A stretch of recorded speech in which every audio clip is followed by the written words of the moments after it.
Which games are must-bets for Week 3 of the 2023 NFL season? What's going on, Gridiron Gamblers? It's Mitch here, back with another week of NFL Best Bets. My favorite picks versus the spread every week on the BLV. Hopefully, helping you win some money this NFL season. Last week, 4-1-1 versus the spread. We hit on our teaser pick and now have an incredible record of 13-3-1 on the NFL season through 2 weeks. I'm hoping I can keep it up and hoping I can continue to bring that cash to your pockets. If that sounds good, don't forget to spike the like button and subscribe for weekly NFL best bets just like this. Also, let me know in the comment section below your best bet for week 3 of the 2023 NFL season. Let's waste no more time and let's kick it off once again with Thursday night football, because I like Thursday night again this week. I like the San Francisco 49ers at a flat -10. If it's -10.5, then it's a different story. But at -10, I love the 49ers and honestly do not see a way where you do not win, or at the very least, this is a push. Because the San Francisco 49ers are about to obliterate the New York G-Men on national television. San Francisco, their home opener this season, the New York Giants just survived versus the Arizona Cardinals. And you may say, they got something going in that second half. You do know they were playing the Arizona Cardinals, right? They just played a competent elite team named the Dallas Cowboys. They lost by 40. I don't think people realize how bad the New York Giants are, especially when they play legit football teams. They are known to get blown the F out. And I could see that happening on Thursday night football once again. San Francisco is arguably the best team in football. And what do they have that's in common with Dallas? A pass rush, right? Dallas played them in New York. This game's in San Francisco. This game is Thursday night primetime. This game is at home for the 49ers pass rush. A pass rush that will dominate the New York Giants offensive line that has an injury on the inside. One of their guards is currently injured, looking like he might not play this week. They have a couple guys beat up on that line. I do think they'll have at least 4 of their starters, but some of them will be beat up. Speaking of beat up, Saquon Barkley is unlikely to play this week. So the running game for the Giants is very unlikely to get anything going, especially early in this game. I see the 49ers stopping the Giants' run game early, getting pressure, getting stops, getting sacks. The Niners offensively do whatever they want. Christian McCaffrey, Brock Purdy, pass, run. This might be the best offense in football due to that balance and due to the amount of playmakers they possess. Brandon Ayuk or no Brandon Ayuk, I do think he'll actually play. This team will move the football with Kyle Shanahan scheming things up. Brock Purdy should have put up 40 last week. He missed a couple throws. I think he plays better at home this week. And I just don't see the Giants putting much of a pass rush on him. They don't have a great edge duo. That is kind of where you can attack the Niners, that right tackle position from a pass rushing standpoint. Their guys are better on the inside. I don't really see them getting much push. Purdy's very good at navigating and escaping and making plays. And Kyle has guys running wide open. I think if the Cardinals can move the ball, the Niners will move the ball. If the Niners get to 30 here, I just don't see how the Giants cover a 10-point spread. And I think they're going to get to at least 27 in this game. So, yeah, 10 is a big number. I get it. But it's the home team in their home opener, arguably the best team in football, versus a team that struggles against good football teams and has looked absolutely putrid this year And the big matchup that is going to change this game and make it a blowout is the Giants' offensive line versus the San Francisco pass rush. Nick Bosa is going to win this game for us. So I got the Niners -10 on Thursday Night Football. My second best bet for week number 3. This is the one that stood out to me the most, and it's probably my most public play of the week. But again, guys, I've been fading the Broncos in week 1, in week 2, and I'm going to do it again in week 3 because there is something wrong with the evaluation from these odds makers. Whoever is in charge of these spreads is wrong about the Denver Broncos. Russell Wilson sucks. The Broncos are not a good team. They just allowed the Commanders to come back and beat their butts. And honestly, Sam Howell did whatever he wanted. He had all the time in the world. The Washington Commander offense went up and down the field, and the score wasn't as close as it looks.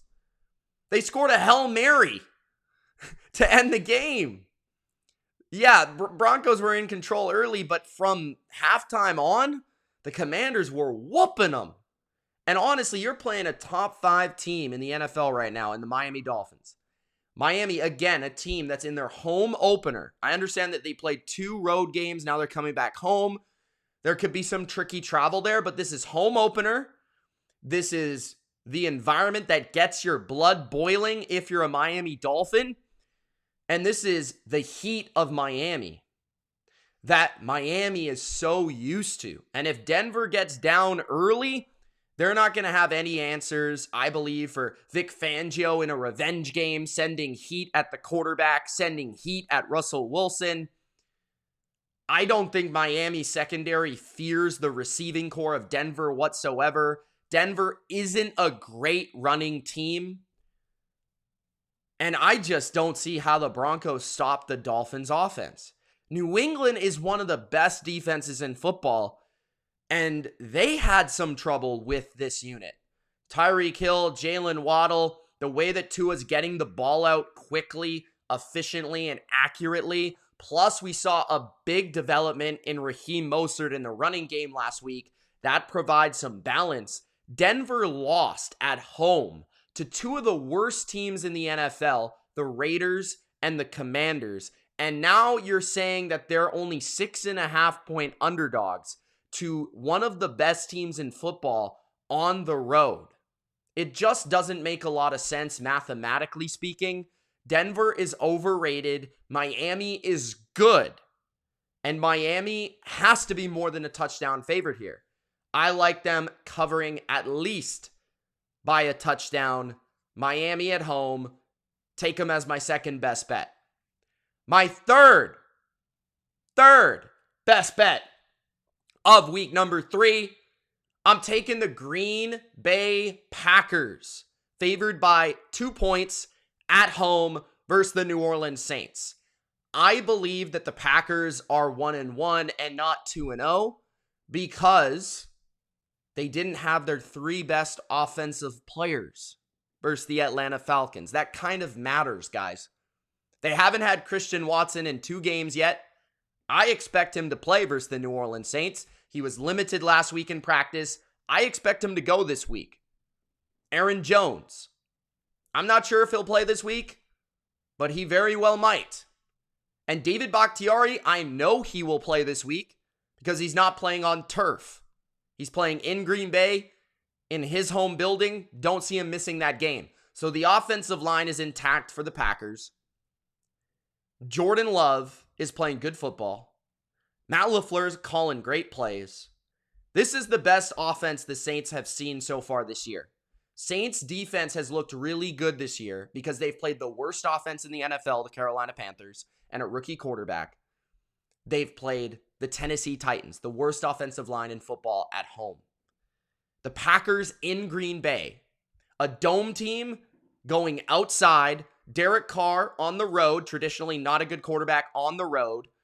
The Packers do have a good pass rush. They do have two good edge rushers that can get to Carr. They do have a guy like Kenny Clark who can push the pocket and get in the face of Derek Carr.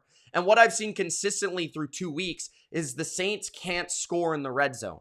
And that's a Derek Carr issue. I've seen that his whole career. Throws the ball in the dirt, can't read the defense. I think the Packers will score 6s. I think the Saints will get 3s. And the Saints don't have a dynamic rushing attack, which is the way that you attack the Packers defense.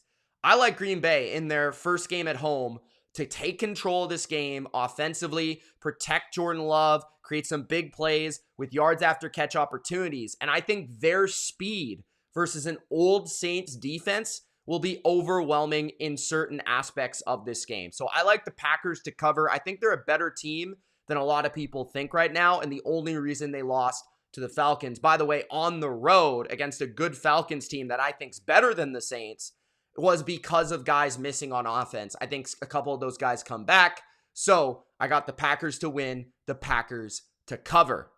My fourth best bet for week number 3 is my New England Patriots making their first appearance on my NFL Best Bets show. And I understand, I'm just going to put this out there right now. If you don't want to bet on the Patriots because they're my favorite team and you sense some bias in the pick, I understand that. Obviously, you guys don't have to take my picks. But hey, man, it's up to you. I'm just saying it wasn't a best bet in week 1 and 2, and it's a best bet now. So there it is. New England Patriots -2.5 on the road versus the New York Jets. The New England Patriots have beat the New York Jets franchise 14 times in a row. I will state that again. The New England Patriots franchise has beat the New York Jets franchise. Not once in a while, not, two times in a row, 4 times in a row, 6 times, 14 in a row. That includes every single game that Zach Wilson has played, 4.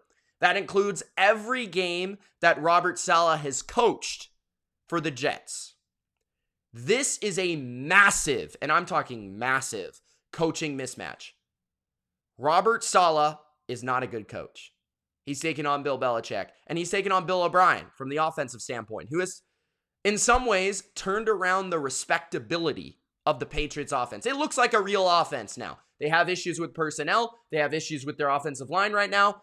But overall, looks a lot better. And honestly, if they hadn't made so many mistakes early in games, they could be 1-1. They could be 2-0 against 2 of the best teams in the NFL, right? This is what people are missing about the Patriots. They've lost 2 games, both by 1 possession, both in games that they could have won. Or at least they could have sent 1 to overtime and they could have won the other game. So they've lost to Miami. They lost to the Eagles. Yes, they lost at home. But now they play Zach Wilson. They play Zach Wilson, a guy that I can't see scoring more than 17 points on the New England Patriots defense. They didn't have their top 3 corners last week. They didn't have Trent Brown, their best offensive lineman, their left tackle, their security blanket, their protector for Mac Jones, which caused some big issues on the offensive line last week. I think he'll be back because he had a concussion last week. I think that Jonathan Jones will play. I'm not sure what's going on with Marcus Jones, but I think he might. So I just like New England in this matchup. They historically own the matchup. It's a must-win for New England to get out of the winless territory, right? 1-2 between 0-3 and 1-2. That's a big difference to stay in the running. And it's a coaching mismatch. Hackett versus Belichick? Are you kidding me?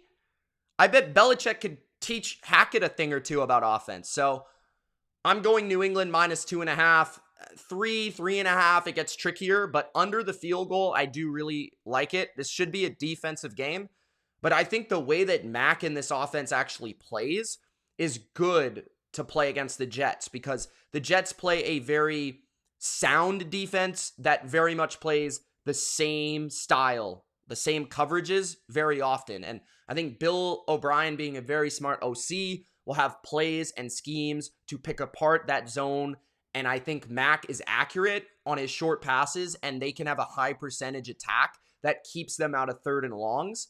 And we even saw this in some aspects last year, even with Matt Patricia. New England kind of understood how to attack it even if they didn't quite have the creativity or the personnel to do so. And I think New England's offense is better this year. So I'm going to take the Patriots favored by 2.5 on the road to cover against Zach Wilson and the Jets. My fifth and final best bet for week 3 of the 2023 NFL season. For the third time out of 3 weeks, we have the Seattle Seahawks on our card. I am taking the Seattle Seahawks favored by 5.5. I like it under the 6. At 6 or 6.5, it gets a little trickier, although I'd still lean to Seattle. I do very much like it at 5.5, which is kind of a dead number in the NFL. I like Seattle favored by 5.5 over the Carolina Panthers at home. Seattle bounced back last week in a big way versus the Detroit Lions, a team that beat the Kansas City Chiefs in week number 1, a team that was being crowned the NFC North champs after that win. And Seattle showed that week 1 was a bit of a fluke. As I said last week, you had to take Seattle based on the number, based on getting 6 points against a Detroit team that's probably a little overvalued. Seattle's a little undervalued. Seattle just plays bad against the Rams, right? Pete Carroll is owned by Sean McVay. Now, okay, you get that win against the Lions, you're back on track, and you showcase your offense's capabilities to score points. And this is a Seattle team. Geno was on fire last week. Looked phenomenal. DK, Tyler Lockett, healthy and putting up big totals. Tyler Lockett, 2 touchdowns, including the winner. I think that this Carolina team is the worst offense in football. And although I'm not super confident in Seattle's defense, it's the worst offense in football. Like, I don't see the Panthers scoring more than 20 points on just about any team in the NFL. I think Pete Carroll going against a young rookie quarterback with a very limited receiving core. I think there's some things Seattle's defense can do in this matchup in terms of blitzing. You know, Seattle is very good at scheming up pressure, and I don't think they're going to let the Panthers run all over them. They didn't allow Detroit to really run all over them, and even the Rams didn't have that much success on a per carry basis. So Seattle's pretty good against the run. That's not going to benefit Bryce Young, who's going to be put in tough situations against a very hostile crowd and a lot of blitzing. So I think Seattle comes out. They get 24 to 27 points against a good Panthers defense, but keep in mind, a Panthers defense that is without Shaq Thompson. He's out for the year, their best linebacker, and without J.C. Horn, their best corner. So matchups on the outside favor Seattle. As long as they can protect somewhat decently against Brian Burns, I think they should handle their business -5.5. They're a different tier of team. Carolina's arguably the worst team in football right now. So give me the Seahawks -5.5. I just have 5 picks versus the spread. If you want to see more picks versus the spread and more bets for week 3, you can check out my Patreon, guys. A lot of people have been joining, and I really, really appreciate that. I love the love from you guys. If you want to check out what's going on Patreon, all of my bets that I place each and every week for each and every NFL slate, then check out the link in the description. It starts at $3 a month. You can get all of my bets if you're intrigued by what's going on here on the Bottom Line View. Lastly, the teaser of the week. It's the Baltimore Ravens -2, going from -8 down to -2 at home versus the Indianapolis Colts. And I'm pairing that with Mike Vrabel's Tennessee Titans going from +3 on the road versus the Browns to +9. So just a little bit here because I have neither team in my best bets.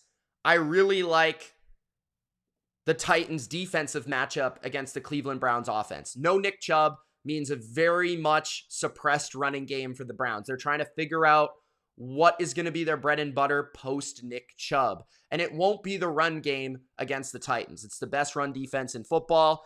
They'll shut that down. We saw Deshaun Watson against a good front last week in Pittsburgh. He was a disaster. Tennessee has a very good pass rush, and I think that will give Deshaun fits. And I think the Titans defense will come to play. On the other side, the Browns have a very good defense. There's no doubt about it, and I think I favor them in that matchup. But if there might be a little bit of a weakness, it could be the running game, right? The Titans are going to be the best run defense they have, or the run offense with Derrick Henry that the Browns have played so far this year. They played the Bengals, they played the Steelers. Neither team has been able to run the ball this year. The Titans can run the ball with Derrick Henry, with Tajay Spears. I think that allows them to pace the game the way they want to, and I think a couple turnovers will come from Deshaun Watson. So I really like the Titans getting 9. 3 is a little tricky for me. I'd probably still lean towards the Titans getting points in that matchup, as Vrabel is an underdog and he's phenomenal as an underdog. But I really like getting a full possession plus with the Titans. And then in my other matchup, I've got the Ravens minus the 2. I just think at home versus potentially a rookie or a backup quarterback in Minshew or Richardson, with one of the best teams in the NFL, and the way Lamar looked last week and that offense looked, I don't really see anyone slowing them down. So I think they just got to basically win the game by a field goal. That's a pretty easy bet for me to make. So the Ravens minus 2, the Titans plus 9. Now I will say, if you want to make it a 7-point teaser, for the Titans to be plus 10, so you get a full 2, field goal and a touchdown, plus the Ravens minus 1. It might be worth it from that perspective, but I'm just going to give you the 6-point traditional teaser here. I think either way works, but whatever way you want to play it. Those are my best bets for week number 3. Hope you enjoyed this video. If you did, don't forget to spike the like button and subscribe. It's Mitch. Thank you so much for watching, and good luck this week. Peace.